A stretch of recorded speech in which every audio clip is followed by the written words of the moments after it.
Mirko, saurais-tu me dire quelle est la différence entre les adjectifs longs et les adjectifs courts dans les langues slaves? Alors oui, les adjectifs longs sont moins courts. En fait, ils sont plus longs que les adjectifs courts, qui sont plus courts que les adjectifs longs. Mhm. Et donc, voici un exemple en serbe et en croate d'un adjectif qui veut dire bon. Les deux formes que je vais te montrer sont celles du nominatif singulier masculin. Saurais-tu me dire laquelle des deux est la forme longue? Alors, dobar, dobri. Ah, mais c'est un piège. Ces deux adjectifs entrent dans la catégorie des adjectifs de même longueur. Désolé Mirko, mais cette catégorie n'existe pas. Dobar et dobri ont en effet objectivement la même longueur, mais l'un d'entre eux est court, c'est dobar, tandis que dobri, lui, est long. Ah, mais c'est absurde. Pour comprendre la différence entre les adjectifs courts et longs, il faut remonter au proto-slave. Disons qu'à l'origine, la version de base de l'adjectif, c'est l'adjectif court. Et cet adjectif court, il se décline exactement comme un nom. Je ne vais pas rentrer dans les détails des modèles utilisés, mais en gros, comme vous pouvez le voir, la version masculine de l'adjectif se décline comme un nom masculin. Ici, toutes les désinences, c'est-à-dire les terminaisons, sont identiques dans les deux modèles. Sans surprise, la version féminine de l'adjectif se décline comme un nom féminin et la version neutre comme un nom neutre. Pour ne pas alourdir la présentation, je ne montrerai ici que le masculin singulier. Sur la base de ces adjectifs normaux, que l'on appellera désormais adjectifs courts, une forme longue s'est développée. Cette forme longue est née de l'apposition, après l'adjectif, d'un pronom personnel de troisième personne du singulier, décliné au même cas que l'adjectif. Ce pronom s'est, avec le temps, agglutiné à l'adjectif pour devenir ce que l'on appelle aujourd'hui un adjectif long. Vous aurez remarqué que j'ai laissé un vide au nominatif singulier. Vu d'aujourd'hui, on pourrait penser que le pronom du nominatif pour la troisième personne est on, comme généralement dans les langues slaves actuelles. Mais ici, nous avons une forme archaïque, depuis bien longtemps disparue, la forme ye pour le masculin, ya pour le féminin et ye pour le neutre. Mais en fait, on pourrait même élargir les choses à l'ère baltoslave, entre autres parce que le lituanien, langue balte, utilise toujours ces formes de pronoms personnels. Yis pour le masculin et yi pour le féminin, le neutre n'existant plus dans cette langue. Le pronom agglutiné à l'adjectif ayant une valeur définie que l'on pourrait traduire par lui ou elle, l'adjectif long ainsi formé prend lui-même, en plus du sens de l'adjectif, une valeur définie. Ainsi, alors que les langues slaves ne possèdent pas à la base d'articles définis ou indéfinis comme dans les langues romanes ou germaniques par exemple, il était possible d'exprimer cette valeur de défini-indéfini, au moins lors de l'utilisation d'un adjectif. La différence entre l'usage d'un adjectif court dans dobry učitelj et d'un adjectif long dans dobry učitelj peut donc s'exprimer en français avec un article. Le premier veut dire un bon enseignant, tandis que le deuxième veut dire le bon enseignant. D'ailleurs, si vous pensez que je suis moi-même un bon enseignant, n'hésitez pas à liker la vidéo, ça fait toujours plaisir.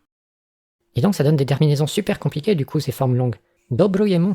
Mais qui peut retenir ça? Si t'es pas content, va voir ce qu'ils ont en lituanien. Le même système existe et il a été très bien conservé. Par exemple, l'adjectif bon se dit geras dans la forme courte et gerasis dans sa forme longue, puisqu'il s'agit d'une combinaison de geras et du pronom personnel yis que nous avons vu plus tôt. Mais ma forme préférée est celle du locatif pluriel. La forme courte, geroase, combinée avec le pronom yoase, donne geroasiose.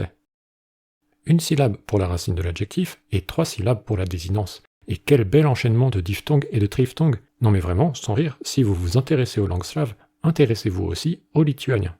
Ah mais c'est horrible! Mais en plus, tu n'as pas de raison de t'inquiéter pour les langues slaves, Mirko, puisque les formes se sont beaucoup simplifiées depuis le proto-slave. Peut-être que la forme longue te dit quelque chose d'ailleurs, puisque nous en avons déjà parlé, notamment dans notre vidéo sur la contraction. Et si tu as vu cette vidéo, alors tu sais très bien ce qui va lui arriver à cette forme longue. Tu l'as vu, non? Oh, bah oui, bien sûr, je sais parfaitement ce qui va lui arriver. Eh oui. Eh oui. Comme tu le sais. Comme je sais très bien. Comme les désinences des adjectifs longs comportaient toutes des séquences voyelle-ye-voyelle, elles se sont contractées en une seule voyelle longue, généralement la deuxième de la séquence d'origine. Voilà, c'est ça, exactement. On n'a donc plus dobrujemu, mais dobremu, sans compter les évolutions ultérieures et propres à chaque langue. Tout à fait, tout à fait. C'est bien, je vois que tu as bien compris. Et du coup, ce que l'on peut dire, c'est que les adjectifs longs s'en sont retrouvés bien raccourcis. L'opposition entre adjectifs longs et courts, bien que motivée par la nuance de distinction entre ce qui est indéfini et défini, n'a pas été suffisante pour motiver le plein maintien des deux formes dans les langues slaves actuelles. Avec le temps, ce sont les adjectifs longs qui se sont généralement imposés comme le type d'adjectif principal, peut-être parce que leur déclinaison les rendait plus reconnaissables que les adjectifs courts par rapport aux noms, et les adjectifs courts sont désormais en voie de disparition, même si les langues slaves tendent à en conserver un usage marginal, motivé par diverses logiques, qui s'éloignent de la distinction d'origine entre défini et indéfini. Et donc, pour être clair, dans les langues slaves actuelles, où les adjectifs longs sont devenus la norme, ceux-ci ne portent plus la valeur de défini, ni d'indéfini d'ailleurs. Cette distinction a disparu avec les adjectifs courts.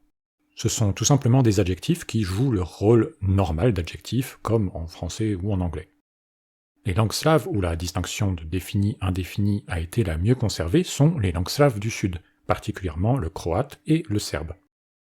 On le voit bien dans la façon de dire bonjour dans les langues slaves.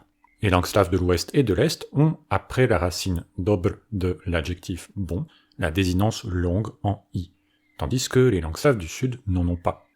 Dans le cas de cet adjectif, les langues slaves du Sud ont ajouté une voyelle entre le B et le R afin d'en faciliter la prononciation, ce qui explique d'ailleurs ta difficulté au début de différencier les formes longues et courtes des adjectifs. Ah. Mais même dans les langues slaves du Sud, on s'aperçoit que dans de nombreux cas, ce sont les formes longues des adjectifs qui prennent le dessus et que petit à petit, un modèle adjectival unique composé de formes longues et de quelques formes courtes apparaît, laissant présager avec le temps un abandon de la distinction défini-indéfini, qui n'est d'ailleurs déjà plus vraiment ressenti par les locuteurs de ces langues. Mais ça, ce n'est plus l'objet de cette vidéo puisque le but ici était d'expliquer la logique d'origine des adjectifs courts et longs. Bon, du coup, tu peux l'avouer maintenant, t'as pas regardé la vidéo sur la contraction. Non, j'ai pas regardé. Tu sais, ça ne serait sûrement pas arrivé si tu t'étais abonné à ma chaîne. Oh oui, tu as raison, je vais m'abonner tout de suite. Et vous, ne faites pas la même erreur que Mirko. Si ça n'est pas déjà fait, je vous en conjure, abonnez-vous. Allez, à bientôt.